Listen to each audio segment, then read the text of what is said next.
you are only focused on yourself and you pass the beggar by, that's not evolution. You're not evolving. Exactly. You haven't answered a need. You haven't seen where you are. You haven't looked around. Mm-hmm. Whereas what they want us to do is understand that we all have a job collectively in the salvage of this humanity. And that is a foretaste of this episode of the Planetary Makeover Show. In response to the heartfelt voices of an awakening humanity, we have evidence that divine help is at hand to work with us to create a hopeful future. Hello, I'm your host, David Mynott, and welcome to another episode of Planetary Makeover. This time around, we will be rebroadcasting an interview that Diana Gold Holland did on the Share-on-the-Air radio show that I was also involved with back in 2016 or late 2015 with Patricia Pitchon, who is a journalist from London. She may have the distinction of being the only journalist in the world who had actually interviewed Benjamin Creme's master and the world teacher Maitreya. And let me explain. Benjamin Creme is the artist, esotericist, and author who's been viewed sort of as a latter-day John the Baptist. And he's been sharing the most incredible story probably that's ever been told to mankind. And that is the emergence of the world teacher Maitreya and his group, the Masters of Wisdom. And while his story goes back to 1959 when he was first contacted by one of the Masters of Wisdom, this story with Patricia begins in the early 1980s. And when she was first introduced to the story, like so many of us, she was skeptical. The notion that some great divine being had re-entered the world and was going to teach humanity how to free itself from the bondage of materiality and war and poverty and all the rest of our current ills, and save itself, seemed implausible. But as a journalist and a professional, she wanted to get to the bottom of it.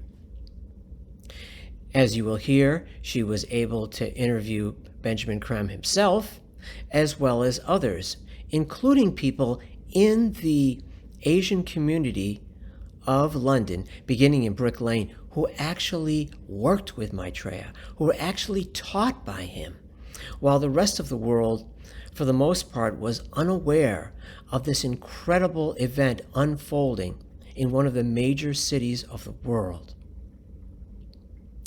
And while she may be the only journalist who has talked about this openly, we know that both the BBC and CNN both had access to Maitreya and were approached to do an interview with him.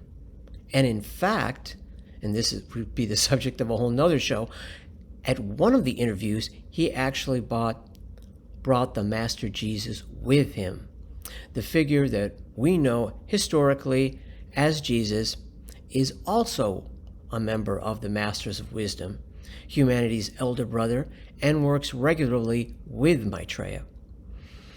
That interview has, for the most part, yet to see the light of day, unfortunately. Think of it, probably the most important interview ever seen anywhere, and it's sitting in the vaults of the BBC. But he was also interviewed by CNN with the understanding that it would be aired. And in a sense it was, but only to a limited audience. We're thinking it was in parts of Scotland and elsewhere, I'm not sure, but the audience was quite small. But I would have loved, as I'm sure you would have been, to be among those privileged few who actually saw it.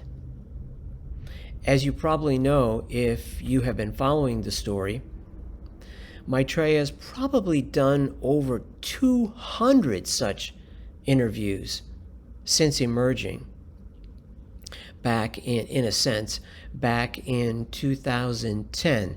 He actually came out into the world in 1977 and has been working since then, and in some sense quite openly. But sometimes what's right out in the open is the first thing that we overlook. And if this isn't the most stunning example of that, I don't know what is. So beginning in the United States back then, in I think around about 2010, he began doing interviews, but under another name. What he wanted, what the Masters of Wisdom want, and what people associated with this incredible story really want is for people to come to it on their own, not for it to be presented by some kind of authority figure, which is why you're hearing it from me, because what do I know? And that way, your free will is not interfered with in any way. Patricia herself, while a reputable journalist, was also able to comment on this, and not only that, but to write a book about it, which I've got a copy of here. And we were so intrigued by seeing her interview again that I'm back reading it again, Searching for Maitreya. And perhaps you can find this on the web. It's highly recommended. I'm sure it will be mentioned in the credits as well. So while she was able to interview him and publish her results in both Share International magazine, in her own book, and some of what she learned, some of the teachings she heard, also made their way into some of Benjamin Creme's books. And those are also available to the public. In fact, three of his books are available as free downloads, and you will see that also in the credits here at Planetary Makeover at share-ecart.com is where you can get his books, also Amazon and any good book distributor. So I've had the privilege through reading Ben's books of already being exposed to Patricia's investigative work on this glorious subject even before I found her book. And it is a must-read, I must say. So in this interview, Diana Gold Holland from Share on the Air Radio had a wonderful discussion with Patricia about everything from her first inklings of this story to her trips to Brick Lane, London, to track down someone in the Asian community who could talk to her about Maitreya, since she knew so little firsthand herself at that point, to meeting Benjamin Creme and recording interviews with his master. Just an incredible experience she's had, and she's just getting warmed up. So we hope you will enjoy this interview, and there will be more to come, we're hoping, here at Planetary Makeover. Thank you. Welcome, everyone. This is Diana Gold Holland, broadcasting on radio on this Sunday, December 6th. Patricia, are you there? Yes, Can you I'm hear on me? the line. Good evening, Diana. Good. Let us continue with our show. And let me start with just the background premises to our show, which we repeat every week so that you know where we're coming from. Share International Radio and the people who produce it, who are all volunteers, believe that we are not alone at this time of crisis in Mother Earth's history. We believe that there is help of an extraordinary nature coming to us, and that is in the form of perfected masters who are here now, emerging onto the world scene to help and counsel us at this great time of transition. And at their head is Maitreya, the world teacher for this age, just as there have been world teachers for all of the other previous ages. So we present this information for your consideration only. If you find it of interest, if it has the ring of truth for you, we invite you to share it. Much of this information comes from author and British esotericist Benjamin Creme, C-R-E-M-E, who has for many decades now been talking of the reappearance of the Christ and the Masters of Wisdom. And a shout out to Mr. Creme today. He has very, very recently celebrated his 93rd birthday, and we send him best regards on that occasion. At this time, let me welcome our guest for today, Patricia Pitchon, who has worked very closely with Mr. Creme.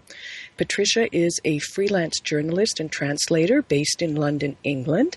She's been a contributor to Share-International magazine. She has been a contributor since 1983 and is the author of a book called Searching for Maitreya, the product of many, many years of research. Now, together with a BBC colleague, Brian James, Patricia transcribed many of Maitreya's teachings that were sourced from a contact with members in the London Asian community where Maitreya was residing at the time. These teachings have been published over several months in Share-International magazines and in volumes 1 and 2 of Mr. Creme's book, Maitreya's Mission. Patricia has also done interview with Benjamin Creme's master, one of the masters of wisdom emerging now onto the world scene through Benjamin Creme, and these interviews were also published over time in the magazine. You can access them on Share-International.org. So without further ado, let me welcome to our show Patricia Pitchon. Welcome, Patricia. Thank you, Diana. It's a pleasure to greet you in this way and also the listeners to this program. Very happy to have you. Patricia, let's start with your personal introduction to the reappearance story. How did that occur, and what was convincing to you that the emergence of Maitreya, the world teacher and the Masters of Wisdom, is not some kind of fairy tale?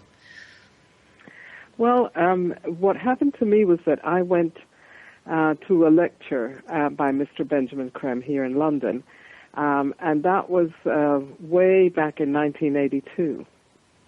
And I knew something about the concept of masters, but I had no idea that there was anything going on in a contemporary sense. And I went to this lecture, which was called The Reappearance of the Christ and the Masters of the Wisdom. It was held at Friend's House, which is run by the Quakers here in London, a well-known place. And Mr. Creme began to explain his association with one particular master and his many years of training, and what his master was explaining about the process of gradual return of this group of masters with Maitreya at their head. Mr. Creme spoke of many topics and of the urgent need to pay attention to the real needs of human beings in the world, like hunger and people who are imprisoned falsely, and all the problems that we see of great differences between haves and have-nots. And he said that these were the genuine concerns of the masters, and that really their push was going to be for us to respond to the immediate and urgent needs of humanity. Because as far as they're concerned, salvation isn't something that they're going to do single-handedly. They have to do that hand in hand with humanity itself, becoming more aware and really reacting to their brother's need, and learning to share their own time, their resources, whatever else, to alleviate suffering and to help people to develop. That the salvation of mankind depends on mankind itself. And their role is to galvanize us, to energize us, to inspire us, and to guide us. But we collectively must do this work. Okay. That appealed to me immensely. And it also appealed to my common sense. But also at the end of this lecture, Mr. Creme said, "We are now going to receive the blessing of Maitreya." And he leaned forward, and when he sort of stood erect again, I saw a most beautiful face in the outline of his face, which was a completely different face, of a man with large dark eyes and high cheekbones and a very beautifully balanced face and a sort of golden brown skin. He was also very, very tall and slim, I kind of perceived the height internally, but the face I saw very clearly. And this vision lasted for about 20 minutes. And when those marvelous eyes crossed my line of vision directly, I felt waves and waves and waves of the most extraordinary love coming towards me. I mean, it was something that I could never have invented or imagined. It was something so intense and so pure and so beautiful. It sort of reminded me of the purity of a newborn babe, but it was absolutely unforgettable. I could understand that this was a divine love, a love that doesn't choose between one person and another. Something truly elevating and truly beautiful. And it would have been impossible to invent something like that, an experience like that. I have never been able to forget that. It's always with me.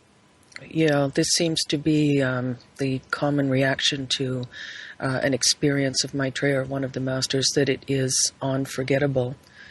Now, this vision that occurred for you and lasted quite a long time, 20 minutes or so, was, very, very unusual.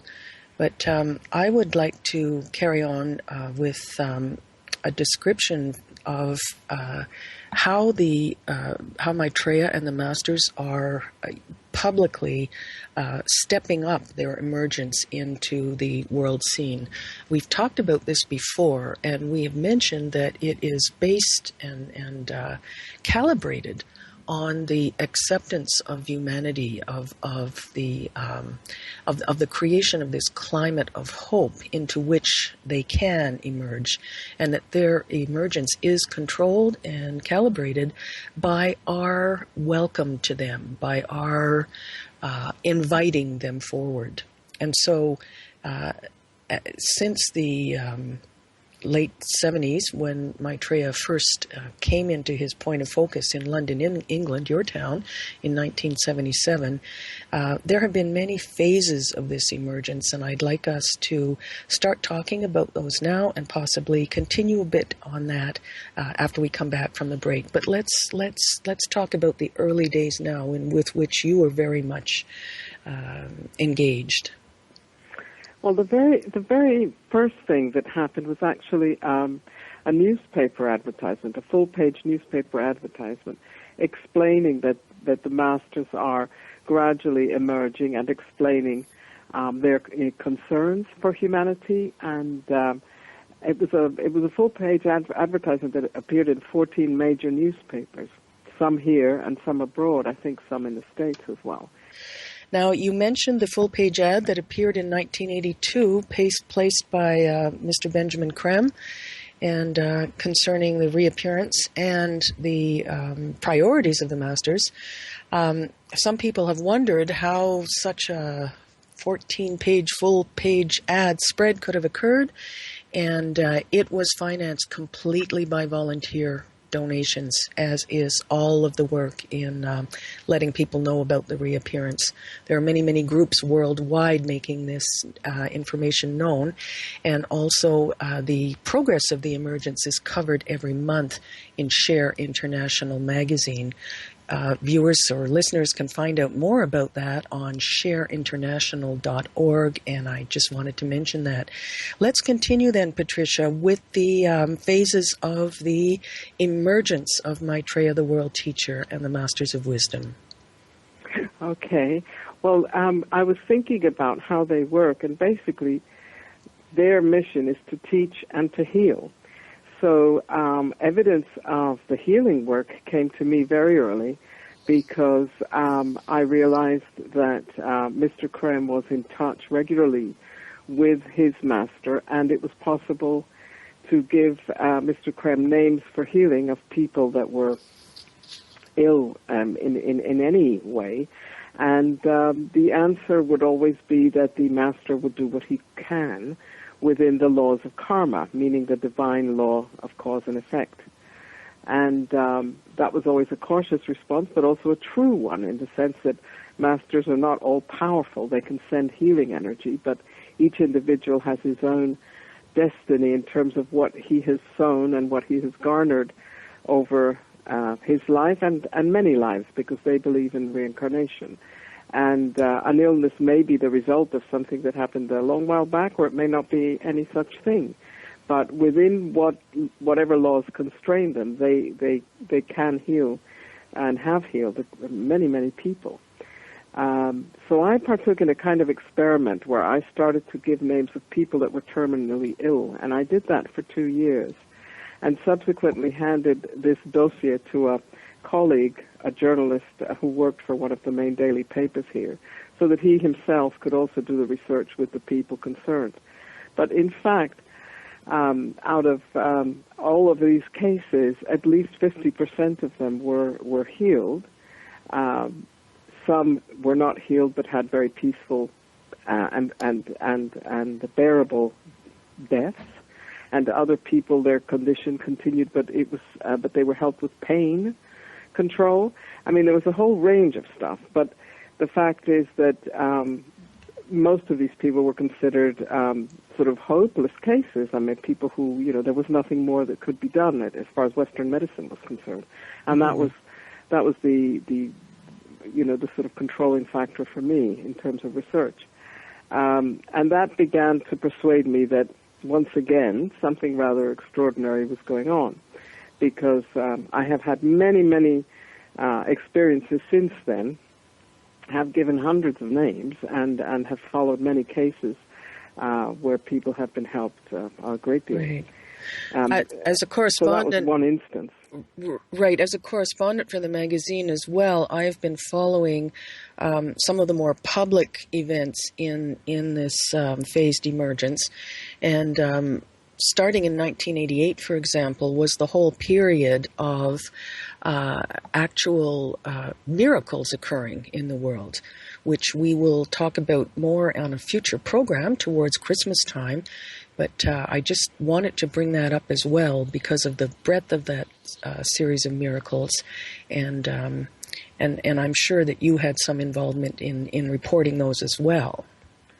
Well, I certainly remember one particular case where there was a healer in Nairobi. Her name is Maitreya, and she was working in a very poor neighborhood of Nairobi. A lot of people came to her for healing, and she would simply place the Bible on whatever part of the person's body was required, and many people were healed, and that's why she became very well known there, and many people would attend these healing sessions out in the open air. And there was an editor of a major newspaper there, the Kenya Times. He was the Swahili editor. His name was Job Mutungi.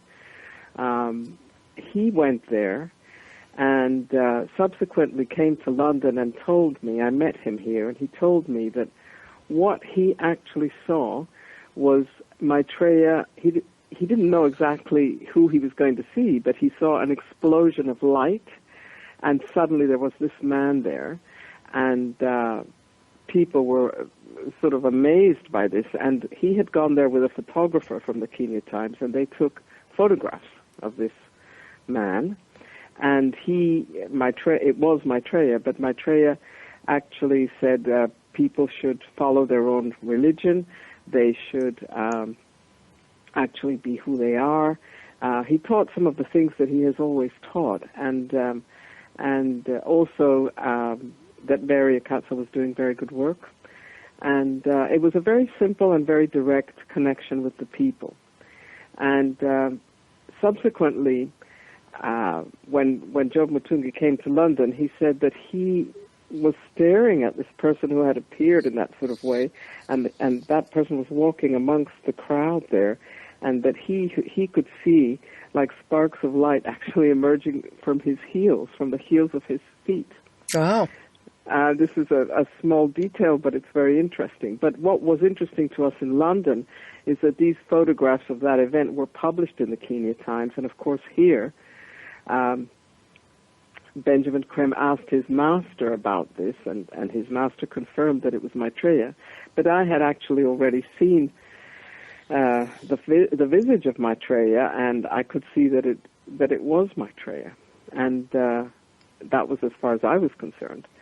But in any case, the few photographs that exist of Maitreya are actually taken from that event, which was on the 11th of June of 1988.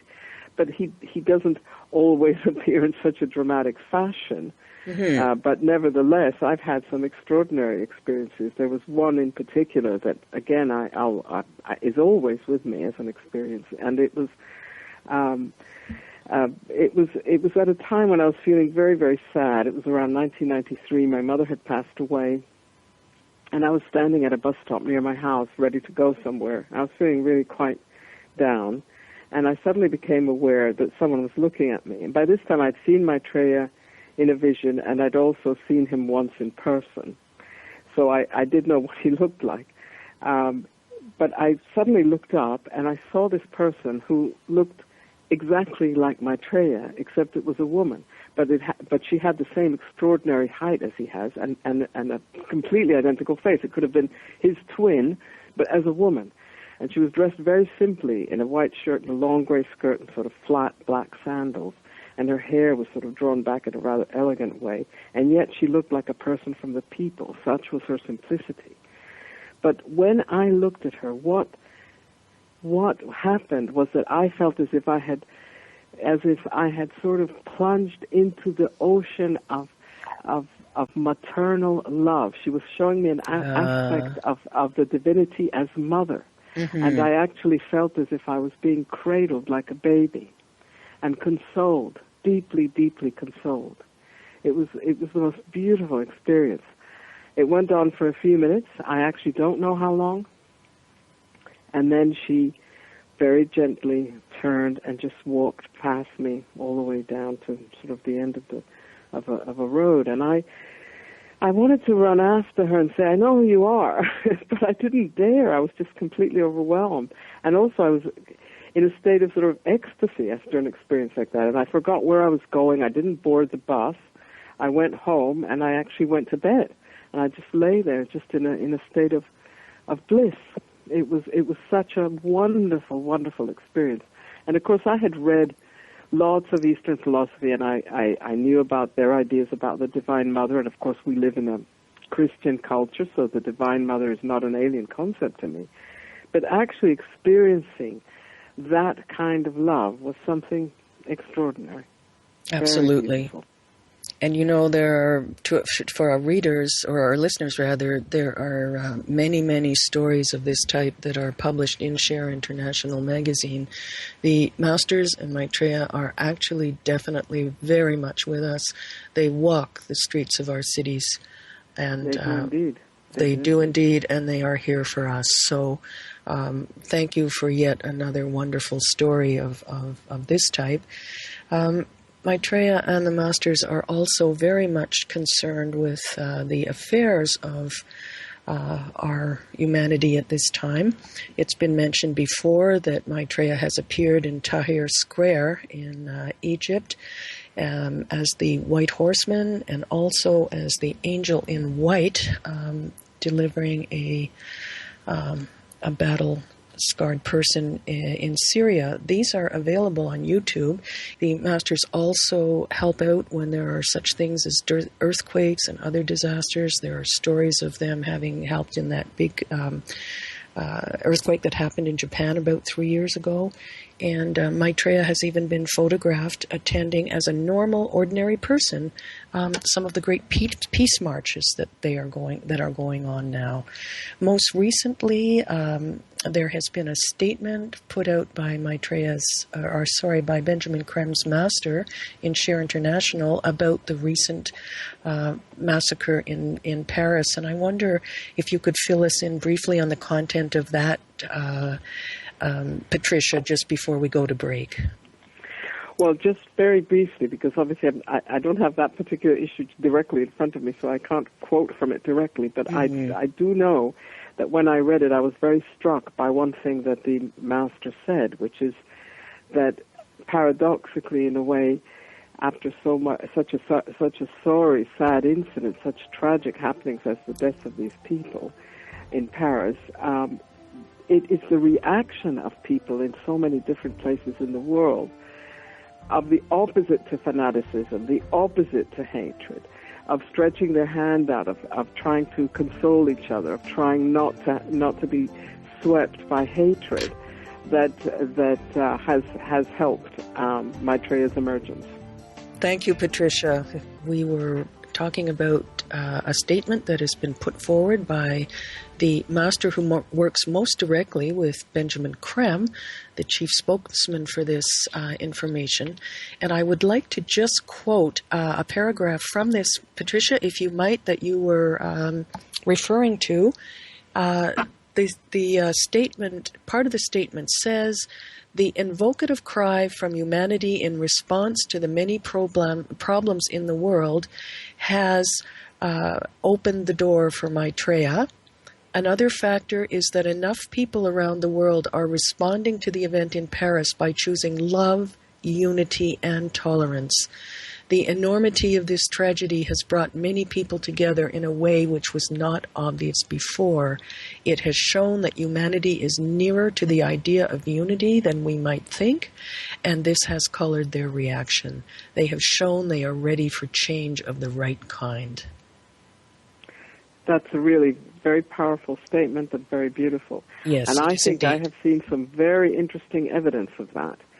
Because just after those terrible events in Paris, people did gather in the main square there, one of the main squares, the Place de la République, and while people were laying flowers and so on to express their sorrow at the death of so many young people, a Muslim woman in a Muslim headscarf actually came forward, and she had a sign on her that said, "If you love me, embrace me. If you don't, then don't." And a lot of people came forward, all sorts of women from every kind of background, to embrace this woman. And this was actually shown on television. And I found that absolutely extraordinary. Mm-hmm. It was an act of love and of saying, we're not going to blame you just because you're a Muslim woman for all the horror and the carnage that happened here. And it was a way of extending a hand and refusing to be swept up into that sort of reaction that stereotypes people and causes hatred and causes wars. Right. And the same, of course, is going on with the Syrian refugees. I mean, who more than anybody but those refugees has been affected by the ISIS regime of terror, and yet we have, recrimination against these very refugees who have fled with nothing but their children on their backs, literally. So, yes, and some very interesting experiences of compassion were also filmed here, at any rate, on TV, which I saw and certainly pondered. It was while refugees were trying to get through Croatia to another part of Europe, desperate refugees, as you say, with nothing but the clothes on their back, carrying babies or walking with young children or old people or whatever.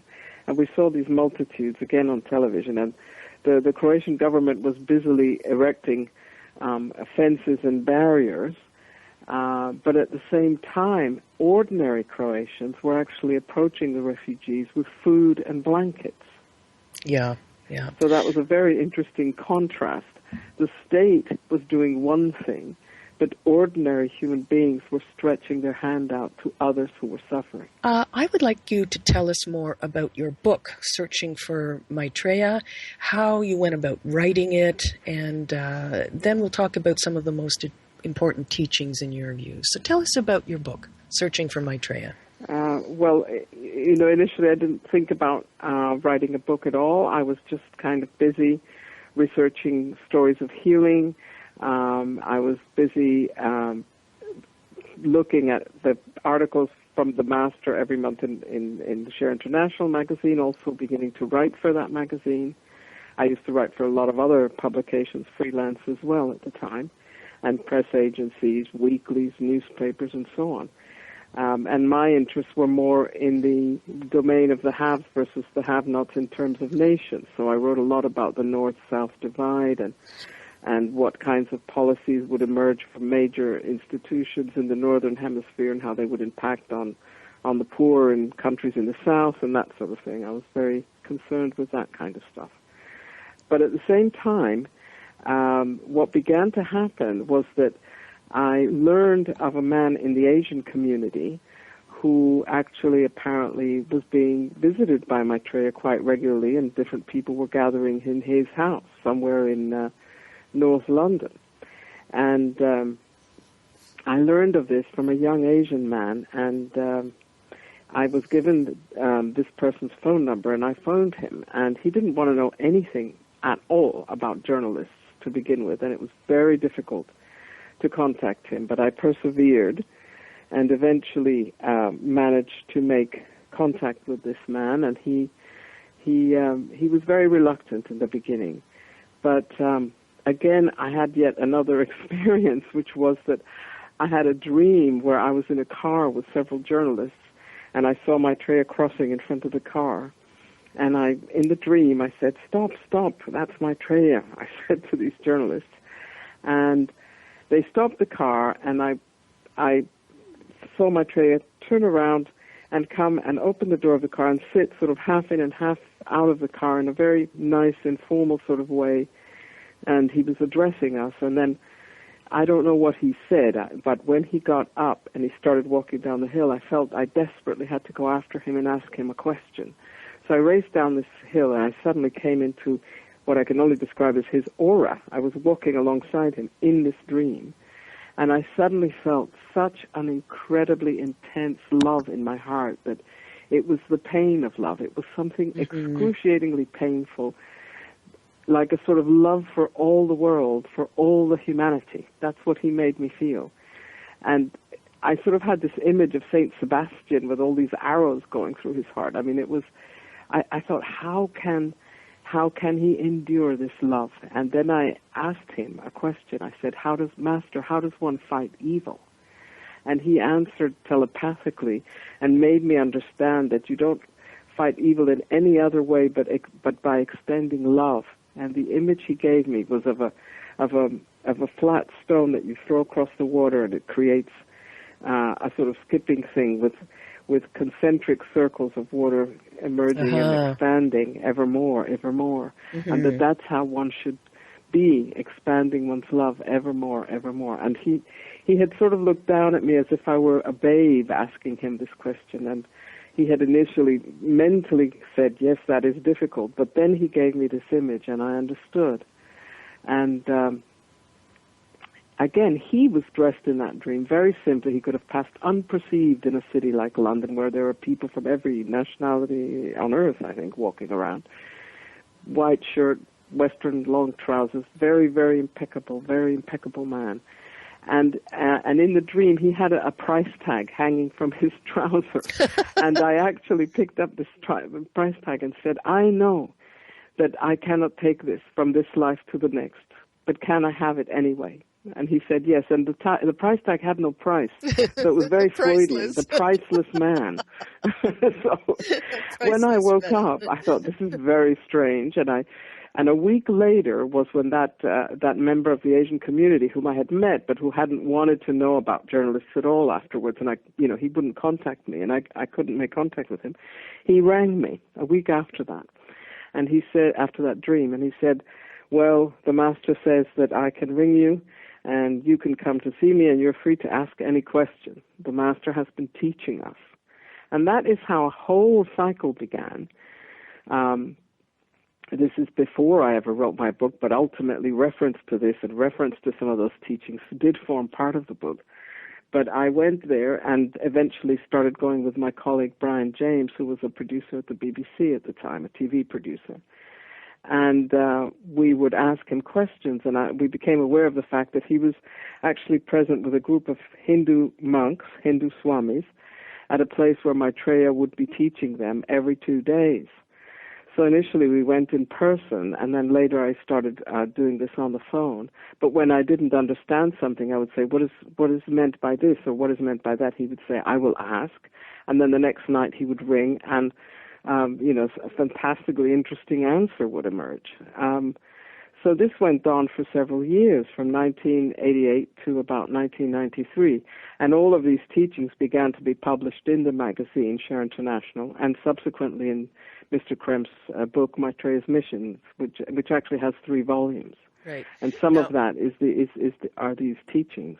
yes, I just wanted to mention a little something on that too, because part of that era of the emergence and of this reappearance story is that Maitreya gave many prognostications on things that were to happen in the world that I, as a freelance journalist, and you as well, would not have given 2 cents for in terms of predictions. He mentioned, for example, that the Berlin Wall would fall, which nobody would give credence to at that time, and yet it did. He mentioned that Margaret Thatcher would be deposed, and that happened. Yes, that seemed very unlikely at the time. Yes. That is what happened. And Yes. also that Mandela would be released from prison. That seemed impossible at the time. All these things did happen. And that Palestine would have its own homeland. The Palestinians would have their homeland. So many, many things like that have come to pass, which were that was a very, very interesting period. Now, one of the great teachings of Maitreya, which we have talked many times before about on this show, is, of course, the principle of sharing. I'm just wondering, Patricia, and we'll continue on the other side of the break, if you would talk to us about some of the more personal teachings on self-realizations that have come in from Maitreya, and in particular, this practicing honesty of mind, sincerity and detachment. Let's have a word about that. We were introducing one of Maitreya's very profound teachings, which is to practice honesty of mind, sincerity, and detachment.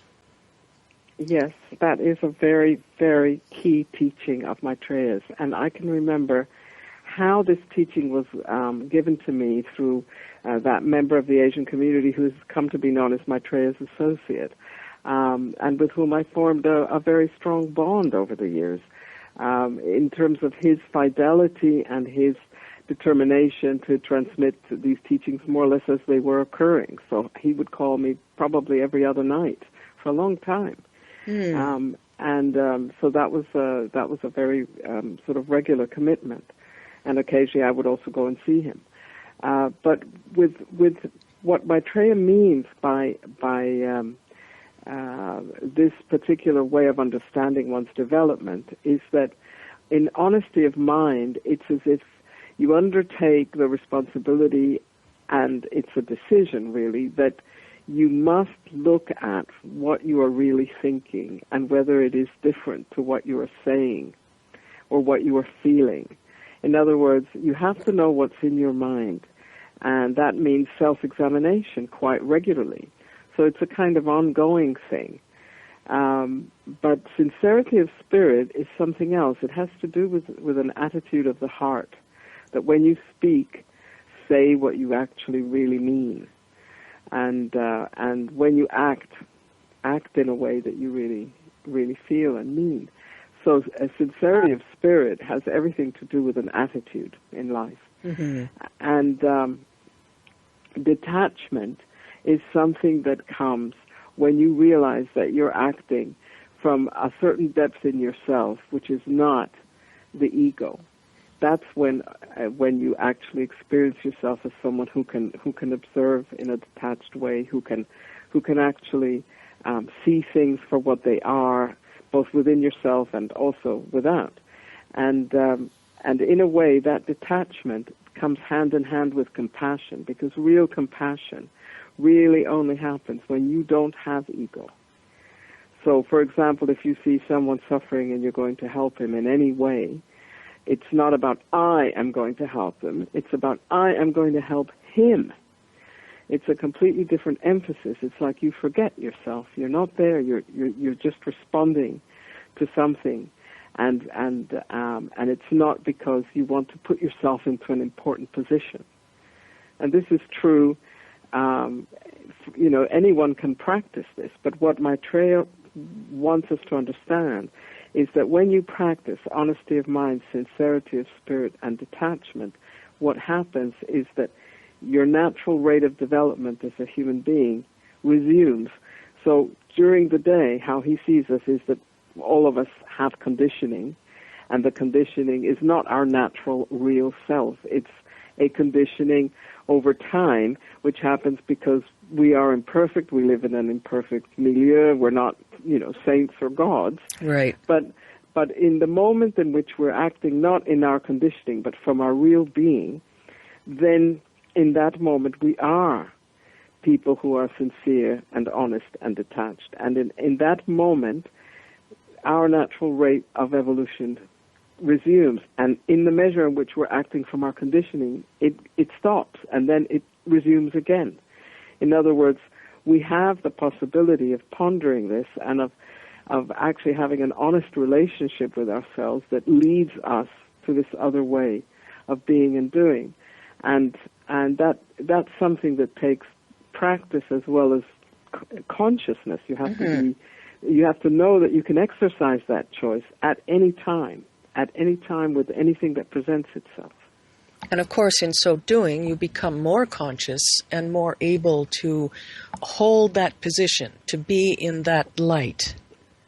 Yes, yes, indeed. I mean, obviously, being the kinds of people we are, very far, I think, from being masters, that's for sure.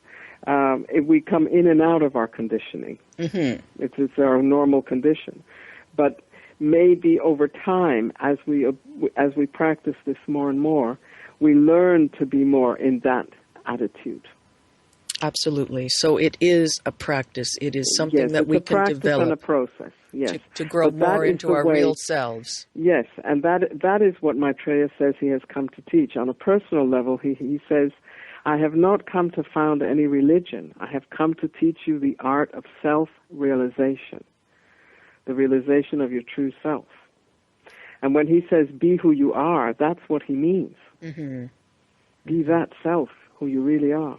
And so it's so different, from people who, think one thing, say another, and do something completely different. Yes, yes, and obviously the aim is to be that integrated being who is consonant in thought, word, and deed. Now, that is a very tall order, but it doesn't mean it can't happen. You just have to decide that that's something to aim for and to do some of that every day.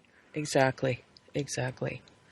And how that would spread and allow us to really take our power, as it were, as souls in incarnation to begin to solve the problems of the world outside of our own self-realization. All of it together. All of it together, because if you are only focused on yourself and you pass the beggar by, that's not evolution. You're not evolving. Exactly. You haven't answered a need. You haven't seen where you are. You haven't looked around. Mm-hmm. Whereas what they want us to do is understand that we all have a job collectively in the salvage of this humanity.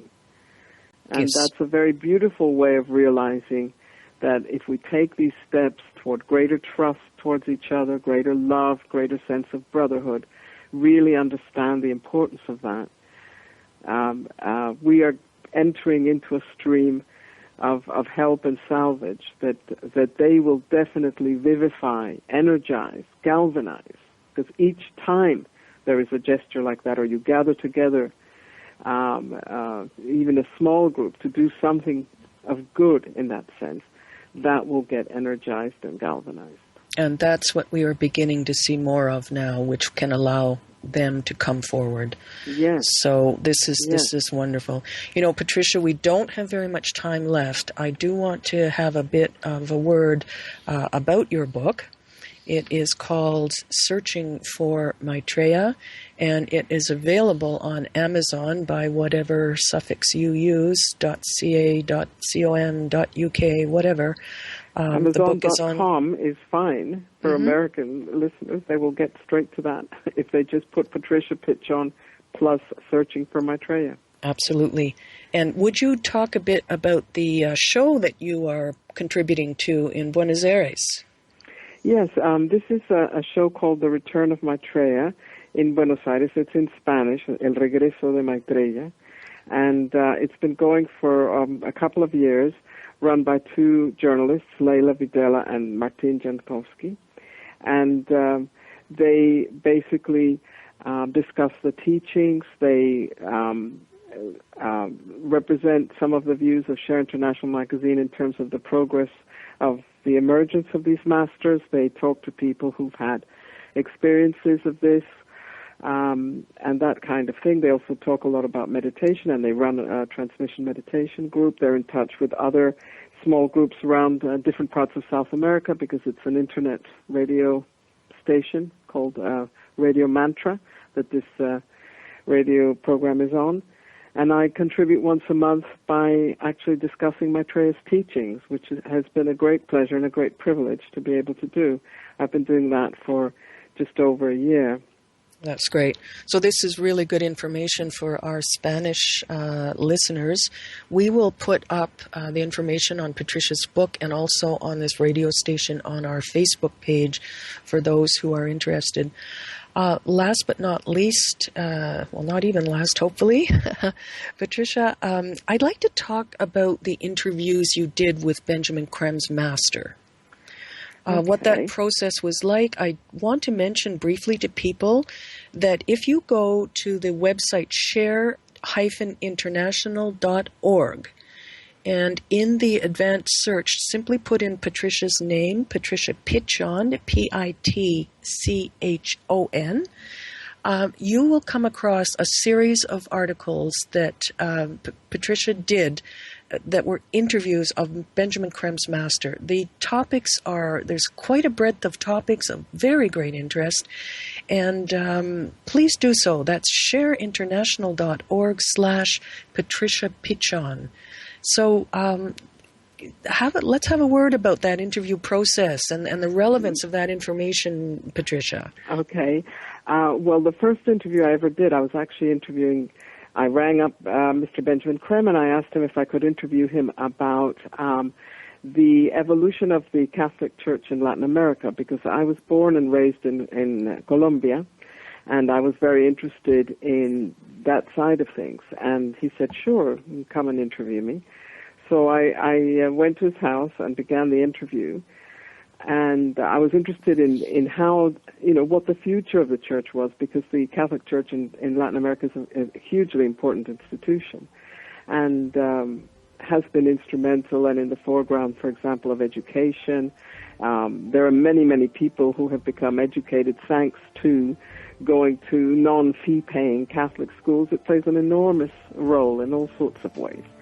And in many different conflicts, quite prominent priests have been mediators and so on. Yes. Unfortunately, for Patricia, you cannot hear this. That was the very first interview, because the master took it over and he started answering, and that's how this interview process began.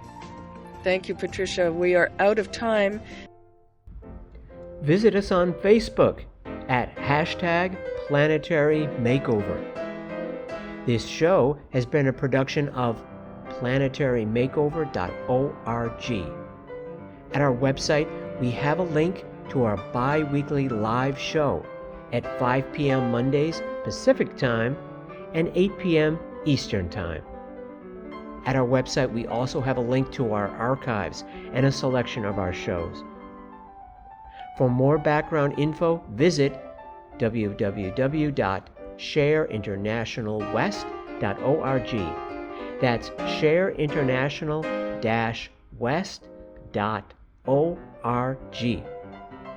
For related books and DVDs and CDs by Benjamin Creme on the emergence of Maitreya, the world teacher, please go to share-ecart.com. That's share-ecart.com. We also invite you to watch another show that we really love, entitled What in the World is Happening? And that show, which you don't want to miss, is produced by Share International Canada. And it airs every second Saturday at 11 a.m. Pacific Time and 2 p.m. Eastern Time. The link to check it out is share-international.ca, or visit the Share International Canada Facebook page.